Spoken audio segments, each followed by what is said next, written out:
sent her into free fall as the car flew off the embankment into the valley below. The road took a turn, and she had to grab the seat back to keep from falling into the passenger door. She kept her left arm firmly around the headrest as she reached back again. Then she had the jacket by the arm. She tugged on it as it spread itself over the rear bench, and she had to pull and pull so that it came through the gap extended, as if she was doing a magic trick, the endless jacket. As the last of it popped through, she saw movement at the top of the exposed pocket, something golden and black. The wasp was silent. Later she was to think that that was not what you'd expect. You'd expect it to be buzzing with evil intent. But it simply walked up the face of the jacket, looking for sugar. She was calmer than she would have expected to be, even though they'd rehearsed what was to be done many times. "Where's your EpiPen?" she said, keeping her voice low and serene. "What?" Charlie looked at her with a face that suggested she was playing a stupid game. "Why?" "Where is it?" she said, knowing that if she said why she wanted it, there was a good chance he'd drive off the road in a panic. "In the pocket," he said. "You know that." She pulled the jacket toward her with great care and gentleness, trying not to disturb the wasp as it crept up the leather toward the collar.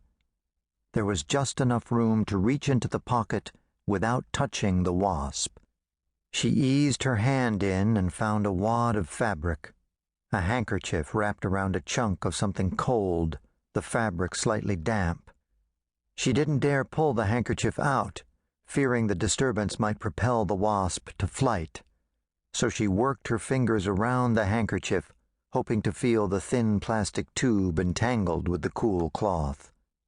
A burning little mouth bit her fingertip, and she almost jerked her hand back, but concern for Charlie overrode everything, including the safety of her own fingers.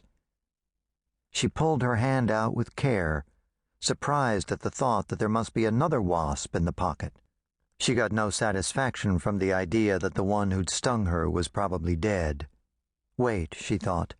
It was the honeybee that died when it stung you. Wasps can sting again and again. Good thing I'm not allergic, too. Her fingertip was starting to burn, but she knew better than to react. She balanced herself carefully on her knees, twisted her body a little, and pushed her unstung hand under the jacket, trying to feel the lip of the pocket on the other side, trying to work her fingers into it without shifting the top. She found the pocket's edge after a few seconds, and her fingers wriggled in tiny movements as she explored the interior. She felt the phone and made a scissor of two of her fingers, gliding it out of the pocket and then laying it on the seat by her knees. Charlie's eyes darted to her hands every few seconds. When he saw that she'd produced the phone, he said, "Finally." That was when he saw the wasp. He slowed the car, but there was nowhere to pull over.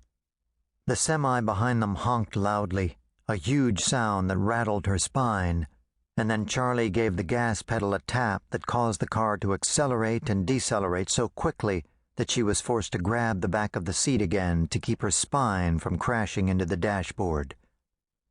After the ringing of the horn faded, she could hear Charlie's breathing. "Slow down," she said. "I'll get the pen. Just drive. It'll be all right." The wasp miraculously hadn't been disturbed by the lurching of the car. It had reached the collar and was walking along it, smelling, tasting, exploring.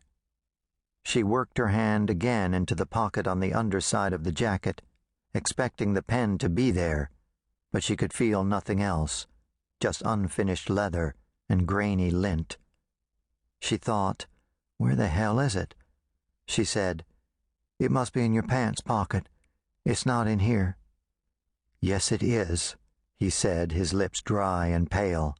"I remember when we left the house, cell phone in one, EpiPen in the other. I always do it that way." "It's not there now. It must be in your pants. It's not in my goddamn pants, Emily." He used her name only when he was upset.